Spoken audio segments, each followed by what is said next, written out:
आइए बच्चों, एक इम्पॉर्टेंट टॉपिक हम शुरू करते हैं क्लास 8th हिस्ट्री में। चैप्टर का नाम है फ्रॉम ट्रेड टू टेरिटरी। मैं पहला चैप्टर इसी को पढ़ा रहा हूँ, सेकंड चैप्टर को पहले पढ़ा रहा हूँ। आवर पास्ट वन बुक है, ठीक है। तो from trade to territory the company establishes power. और ये व्यापार से लेकर साम्राज्य तक कंपनी की सत्ता स्थापित होती है। इस चैप्टर में हम डिस्कशन करेंगे कि भारत में अंग्रेज कैसे आए, ब्रिटिश कैसे आए, कैसे इन्होंने यहाँ पर व्यापारिक गतिविधियाँ, कमर्शियल एक्टिविटीज़, ट्रेडिंग एक्टिविटीज़ शुरू की, and how they establishes their power in India, how they ruled the India, ठीक है। कंपनी मतलब East India company. East India company किसकी कंपनी थी? इंग्लैंड की कंपनी थी, the company of England. And they establishes power in India, यानी we were the slaves of British, we were the slaves of East India Company, and they were the as a trader came to India, and after all they just control India and they ruled over the India till 1947. Let's start the chapter. आप बच्चों chapter में देख सकते हैं यहाँ पर क्या लिखा हुआ है, यहाँ पर लिखा हुआ औरंगजेब। तो औरंगजेब कौन थे? औरंगजेब जो है एक मुगल बादशाह थे। He was the Mughal emperor and he was the last powerful Mughal emperor. वो क्या था? आखिरी शक्तिशाली मुगल बादशाह थे। ही डायड इन टू 1707। उनकी मौत 1707 में हो गई थी। जैसे औरंगजेब की मौत होती है उसके बाद धीरे धीरे करके मुगल साम्राज्य के, मुगल एम्पायर के जो छोटे छोटे प्रोविंसेस थे, प्रांत थे या जो राज्य थे, जहाँ उन्होंने अपने अपने सूबेदार या कमांडर या जमींदार को अपॉइंट किया हुआ था कि तुम देख रेख करो और रेवेन्यू कलेक्ट करके दिल्ली भेजो। तो उस समय क्या हुआ, उन लोगों ने, जैसे औरंगजेब मर गया तो मुगल एम्पायर वीक होने लग गया, तो जमींदार से या सूबेदार से ने अपने आप को इंडिपेंडेंट डिक्लेयर करवा दिया। एग्जाम्पल के तौर पर आपने बच्चों क्लास 7th में पढ़ा होगा कि वहाँ पर अवध है, बंगाल है और ये जो हैदराबाद है, ये क्या थे? रीजनल स्टेट्स के रूप में डेवलप होने लग गए थे। मराठे डेवलप होने लग गए थे। तो mainly 3 were independent declared regional states, kingdoms like the Awadh, like the Hyderabad, like Awadh, Bengal. So these were the famous 3 regional states which developed in after the 1707, and they were separated from the Mughal Empire. वो मुगल साम्राज्य से अलग हुए थे, ठीक है। अब ये हम क्या करें, मुगल साम्राज्य कमजोर पड़ गया। और फिर 18th सेंचुरी में बच्चों क्या हुआ? 18th सेंचुरी का मतलब है 1720 30-35 के बाद, 1757, ठीक है। तो उसके बाद क्या हुआ? धीरे धीरे करके भारत में क्या हुआ, एक नई पॉलिटिकल पावर भारत में, नई शक्ति आई। और वो कौन सी शक्ति थी? ब्रिटिश, जिन्हें क्या कहते हैं हम? अंग्रेज। तो British came to India in 1600, but they became powerful in 18th century. They ruled over India and they came as a trader, but they last became the emperor. They were ruler of India. तो ये थे British जो भारत में आए। आइए discussion करना शुरू कर दें, ये कैसे पावरफुल बन गए थे। ये मैप आप जरूर देखने का। Bahadur Shah Zafar the last Mughal emperor हैं 1857 के। उनके 4 बच्चे, उनको अरेस्ट कर दिया गया है। 1857 का ये पिक्चर है, आप ध्यान से इसको देखना। हम आगे चलते हैं। सबसे पहले बच्चों आपको इस मैप में दिखाई दे रहा होगा, मैप दिखाता हूँ वर्ल्ड का। ये देखिए ब्रिटिश आइलैंड लिखा हुआ, यहाँ से मैंने शुरू किया और ये मैं मेडागास्कर आइलैंड के बगल से होते हुए बम्बे पहुँच गया। ये आ गए अंग्रेज। यहाँ से फिर मैं चेन्नई पहुँच गया, यहाँ से मैं कलकत्ता पहुँच गया, ठीक है। और ये आगे हम सूरत में। सूरत आपने देखा हुआ है, 7th क्लास में पढ़ा हुआ है। 4 है, तो 4 जगहों पर कहीं ना कहीं कंट्रोल किसने कर दिया? अंग्रेजों ने कर दिया था। यहाँ पर ऐसा नहीं है कि अंग्रेजों ने ही कंट्रोल किया। इसी दौरान यहाँ से वास्को डिगामा पुर्तगाल से यहाँ से आया था। पुर्तगाल से चला, उसने एक सी रूट डिस्कवर किया था भारत तक का, और यहाँ से पहुंचा गोवा। यहाँ पे गोवा है। और जब गोवा वो पहुंच गया तो उसके बाद यूरोप के लोगों को पता चल गया कि भारत कैसे जाना है समुद्र के रास्ते। 1498 में छोड़ा था, खोजा था उसने गोवा।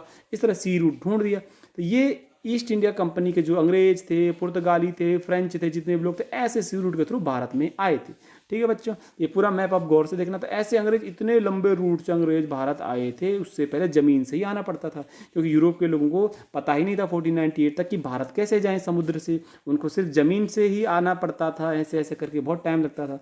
और फिर यहाँ पर जितने एम्पायर्स होते थे वो आसानी से आने भी नहीं देते थे यूरोप के लोगों को, ठीक है। अब चलिए मेन टॉपिक पे चलते हैं हम। जो मेन हमारा चैप्टर का टॉपिक है उस पर चलते हैं हम। अब मेन क्या है? East India company. East India company, East India company क्या है? East India company was the company which was founded in England in 1600, and this company has the aim to trade with eastern countries like mostly in India. East India Company की स्थापना की गई थी England में सन 1600 में, और इसका उद्देश्य था भारत और पूर्व के देशों के साथ व्यापार करना। और इसका नाम है ईस्ट इंडिया कंपनी। ईस्ट तो पूर्व हो गया और इंडिया, मोस्टली वो इंडिया के साथ ट्रेड करना चाह रहे थे। क्यों करना चाहते हैं आगे बात करते हैं, ठीक है बच्चों। तो अब आगे देखिए आप धीरे। 1600 में फाउंड हुई थी ईस्ट इंडिया कंपनी। और इसने क्या किया? इंग्लैंड की रानी जो उस समय थी queen Elizabeth, during the foundation of east India company the queen of Britain was Elizabeth. तो क्वीन एलिजाबेथ फर्स्ट जो थी वो इंग्लैंड की रानी थी 1600 में। और उसने क्या किया है? इसने क्या कहते हैं, किसने? ईस्ट इंडिया कंपनी ने उससे चार्टर ले लिया। चार्टर को एक तरह से हम परमिशन लेटर बोल सकते हैं, इसको लाइसेंस बोल सकते हैं, इसको एक तरह से एक लेटर ऐसा बोल सकते हैं, अथॉरिटी लेटर बोल सकते हैं। ठीक है, तो ये लाइसेंस ले लिया कि we want to trade with the eastern countries. East मतलब ईस्ट डायरेक्शन में जो है, क्योंकि हम ईस्ट यूरोप के ईस्ट में हैं हम, इसलिए हमको ईस्टर्न कंट्रीज पूरब के देश भी बोला जाता है। और उन्होंने complete whole soul right Britain की रानी से ले दिए कि हमें राइट दीजिए, हमने कंपनी बना ली है और हम जो है व्यापार करना चाहते हैं किसके साथ, भारत के साथ, और भारत जैसे इन बहुत सारे पूरब के देशों के साथ। अब क्यों करना चाहते हैं आगे बताइए। उनका मतलब ये था कि कोई भी इंग्लैंड की और कंपनी और व्यापारिक कंपनी जो है किसी भी प्रकार से भारत के साथ या पूरब के देशों के साथ व्यापार न करे, क्योंकि इससे उनका नुकसान होगा। कि कंपनी करेगी तो सामान ले जाएगी और वहाँ बेचेगी। ठीक है, तो अब ये हो गया। अब इससे उनको ईस्ट इंडिया कंपनी को राइट मिल गया कि वो समुद्र में नई नई जगह ढूंढ सकते हैं, सी रूट ढूंढ सकते हैं। ठीक है, नई नई कंपनी स्टैब्लिश कर सकते हैं और सस्ते दामों पर ईस्टर्न कंट्रीज से सामान लेकर वो उनसे खरीदने के बाद जो है उनको इंग्लैंड या यूरोप में ले जाकर ऊंचे दामों पर बेच सकते हैं। ये राइट किसको मिल गया, ईस्ट इंडिया कंपनी को। क्यों, भारत को कहते थे गोल्डन बर्ड, यहाँ कपड़ा अच्छा होता था, मसाले होते थे। या ईस्टर्न पार्ट में आपका वियतनाम हो गया, मलेशिया हो गया, है ना, जापान फिलीपींस भी इसमें आ सकते हैं, श्रीलंका हो गया। इन पार्ट में जो है बहुत ज़्यादा प्रोडक्ट्स ऐसे बनते थे जिनकी डिमांड यूरोप में बहुत ज़्यादा थी, तो इस कंपनी यही चाह रही थी। ठीक है, लेकिन इसमें क्या हुआ, ये चार्टर जो इसने बनाया था, इन्होंने सब कुछ तो ठीक कर दिया, लेकिन उस समय कंपनी ईस्ट इंडिया कंपनी जो इंग्लैंड में फाउंड, इसको इस बात का तो डर तो रहा नहीं कि उनको किसी और अंग्रेज इंग्लैंड की कंपनी से फाइट करनी पड़ेगी। लेकिन एक समस्या आ गई कि वो और कंपनीज को नहीं रोक पाएंगे जो यूरोप की होंगी, अलग देशों की होंगी, कि जो व्यापार वहाँ पर उनको करने देगा। ठीक है,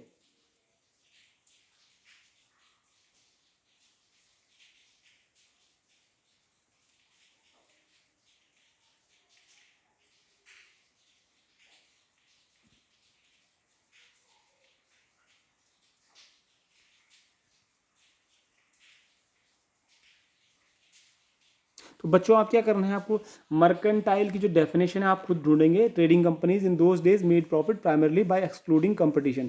ऐसी मर्केंटाइल को व्यापारिक कंपनी कहा जाता था जो चाहती थी कोई भी अदर कंपनी मार्केट में आना है, वही व्यापार में फायदा कमाए। ठीक है, सस्ते में खरीदो, महंगे में बेचो और प्रॉफिट कमाओ। ठीक है, तो ये तो आपको देखना है, मैं जल्दी इसलिए कर रहा हूँ वीडियो छोटा बनेगा। अब बात करते हैं रॉयल चार्टर की। शाही आदेश, शाही जो फरमान इन्हें मिला था, ये तो ठीक था, इंग्लैंड को मिल गया। अब इंग्लैंड की कोई भी और कंपनी भारत और भारत के पूर्व के देशों के साथ व्यापार तो नहीं करेंगे, लेकिन जो यूरोप के और देश थे वो भी तो व्यापार करना चाह रहे थे जैसे, तो वो भी आगे थे भारत में व्यापार करने के साथ। ठीक है, तो जब धीरे धीरे करके जो पहला जो जहाज जो आया था, English ship sailed down the west coast of Africa, England के जो जो जहाज थे वो भारत आने लग गए थे। लेकिन इससे पहले ही पुर्तगाल का एक फेमस जो सेलर था जिसका नाम था वास्को डिगामा, उसने जो थे वास्को डिगामा ने बहुत पहले 1498 में, जो पुर्तगीज़ एक्सप्लोरर था, उसने 1498 में सी रूट ढूंढ लिया था इंडिया तक का। और इसी के पीछे बाद में और कंपनी इंग्लैंड की भी आने लग गई, और इसके बाद धीरे धीरे कंपटीशन बढ़ने लग गया, क्योंकि ये अकेले ही नहीं थे ट्रेड करने के लिए। तो साथ ही साथ पुर्तगीज़ पहले से एंट्री भारत में कर चुके थे, और गोवा जो है, गोवा में बच्चों पुर्तगीज़ की कॉलोनी बसी हुई थी और यहाँ वो ट्रेड पे ऑलरेडी कर रहे थे। किससे पहले, ब्रिटिश से पहले।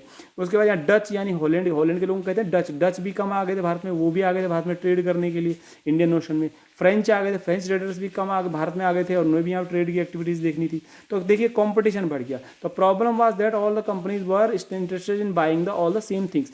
अब प्रॉब्लम क्या थी, जो यूरोप की जितनी भी कंपनियाँ हैं, चाहे फ्रेंच कंपनी हो, चाहे पुर्तगीज़ कंपनी हो, चाहे ब्रिटिश कंपनी हो, और चाहे कौन सी कंपनी हो, चाहे आपका ये डच कंपनी हो, इस सब चीज़ों, सब कंपनियां जो यूरोप से भारत आई, इनको वही चीज़ खरीदनी थी, कॉमन चीज़ खरीदनी, जैसे बाइंग द सेम थिंग्स। कौन कौन सी, fine qualities of cotton and silk produced in India.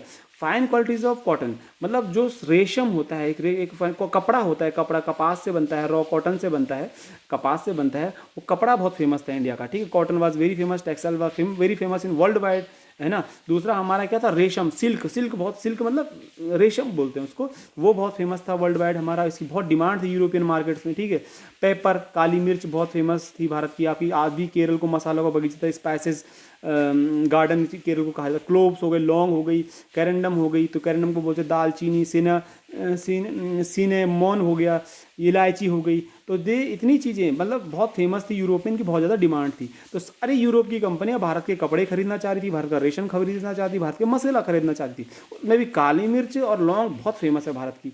अब समस्या आ गई, इसमें कंपटीशन हो गया। कंपटीशन क्या हो गया बच्चों उस समय, European companies inevitably pushed up the prices at which these goods could be purchased and this reduce the profits. अब यूरोप की कंपनियों में क्या हो गया कि भारत के ट्रेडर से जिससे वो सामान लेंगे, 4 कंपनियां हैं तो भारत का ट्रेडर, इंडिया का ट्रेडर उसको बेचेगा जिससे उसको ज़्यादा पैसा मिलेगा।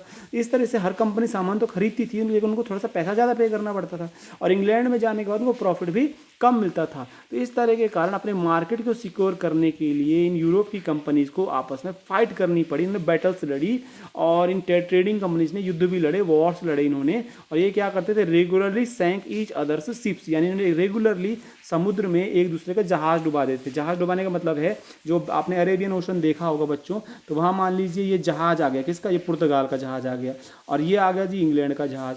तो इंग्लैंड वालों ने क्या किया, तोप से, बंदूक से मारना शुरू कर दिया और जहाज डुबा दिया, किसका, ये पुर्तगाल का जहाज इंग्लैंड वालों ने डुबा दिया। क्यों कि ये सामान क्यों ले जा रहा है यहाँ से भारत से यूरोप को, ऐसे तो हमारा ये प्रॉफिट कम हो रहा है, तो कंपटीशन हो रहा है। तो इस तरह से इनके बीच लड़ाई होती थी। ये क्या करते, अपने पास ये कंपनीज जो थी, कंपनीज की बात कर रहा हूँ मैं, ब्रिटेन नहीं आया भारत में, ना फ्रांस आए, कंपनीज हैं उन देशों की ट्रेड करने आए। तो इन लोगों ने अपने पास आर्म्स रखे, यानी हथियार रखने शुरू कर दिए थे इन लोगों ने अपने पास। इन्होंने जहाँ जहाँ अड्डे थे इनके, वहाँ फोर्टिफिकेशन यानी किलेबंदी शुरू कर दी थी। किलेबंदी समझते हैं आप, फोर्टिफिकेशन यानी कि वहाँ पर चारों तरफ से एक स्ट्रक्चर खड़ा कर देना और बंदूक, आदमी और सोल्जर्स को भी वहाँ रख देना, इतना सब कुछ इन्होंने कर दिया। ट्रेडिंग पोस्ट इन्होंने बना दी, व्यापारिक चौकियाँ। तो गोवा जो थी ट्रेडिंग पोस्ट और फोर्टिफिकेशन वहाँ किसका था, पुर्तगीज़ का था। चेन्नई में फोर्टिफिकेशन और ट्रेडिंग पोस्ट किसका था, फ्रेंच का था। डच का कोलकाता नज़दीक था, सेरामपुर एक जगह है। और ब्रिटिश का जो है सूरत में और हुगली में एक ट्रेडिंग पोस्ट भी था, बॉम्बे में ट्रेडिंग पोस्ट भी था, और फोर्टिफिकेशन भी इन्होंने कर दिया, कोलकाता में भी फोर्टिफिकेशन कर दिया। तो बहुत बड़ा जो है प्रॉब्लम इस तरह से करते थे ये लोग, ठीक है। तो इनके बीच झगड़े होने लग गए थे। अब बच्चों आगे देखते हैं, this effort to fortify settlements and carry on profitable trade also led to intense conflict with local rulers. हुआ क्या, आपस में तो यूरोप की ये पावर झगड़े ही झगड़े, इंग्लैंड वाले झगड़ गए, ब्रिटेन वाले आपस में, फ्रेंच हो गए, डच हो गए। इसके अलावा इनके जो कॉन्फ्लिक्ट हुए इंडियन रूलर्स के साथ भी, भारत में व्यापार करने आए तो भारत में भी झगड़ा पैदा कर दिया। तो इंडिया में जो थे सेटलमेंट्स करने लगे, 45 सेटलमेंट्स, इन्होंने क्या किया, किलेबंदी शुरू कर दी, यहाँ पर प्रॉफिट करने के लिए काम कर रहे थे। लेकिन यहाँ पर कॉन्फ्लिक्ट यानी झगड़े पैदा हो गए लोकल रूलर्स से, जो भारत के जो उस समय के लोकल स्थानीय राजा होते थे, उनके साथ भी इन यूरोपियन कंपनीज के, ईस्ट इंडिया कंपनीज के झगड़े हुए। और इसके बाद कंपनी को लगने लग गया it is difficult to separate the trade with politics, कि भारत में अगर व्यापार करना है, इंडिया में अगर ट्रेड करना है तो पॉलिटिक्स को तो इन्वॉल्व करना ही पड़ेगा, क्योंकि ये जो भारत के राजा हैं ये तो हमको करने नहीं देंगे, व्यापारिक छूट देंगे नहीं, हमको प्रॉफिट लेने नहीं देंगे। तो आपको क्या करना पड़ेगा, इनकी पॉलिटिक्स में इन्वॉल्व होना पड़ेगा। यानी they want to do the trade only but for the higher profit they forced to just involve in the politics of India. और इस तरह से भारत के स्थानीय राजाओं से इनके झगड़े बढ़ने लग गए। बच्चों ये वीडियो देखना, अगर आपको सही लगता है तो आप कमेंट करना, मैं इसका दूसरा वीडियो बनाऊंगा, नहीं तो क्लासरूम जैसा बोर्ड पे भी किया जाएगा, आप रिप्लाई जरूर करिएगा। और साथ साथ मैं अगला जो टॉपिक है वो कल बना के दूंगा, सैंपल के तौर पर मैं आपको दे रहा हूँ। तो East India Company begins trade in Bengal, यहाँ से हम कल स्टार्ट करेंगे। आपके लिए मैं क्वेश्चन दे रहा हूँ, और क्वेश्चन दोबारा से मैं स्टार्टिंग से आपको दे रहा हूँ। आपको 1 मार्क्स का फिलहाल क्वेश्चन बनाना है, ज़्यादा वर्डन आप पे नहीं डाल रहे हैं। तो छोटा सा क्वेश्चन मैं आपको यहाँ से देता हूँ बच्चा, आपको लिखना है कि who was the last powerful Mughal emperor, कौन आखिरी शक्तिशाली बादशाह कौन था मुगल साम्राज्य का, ठीक है, इतना हो गया।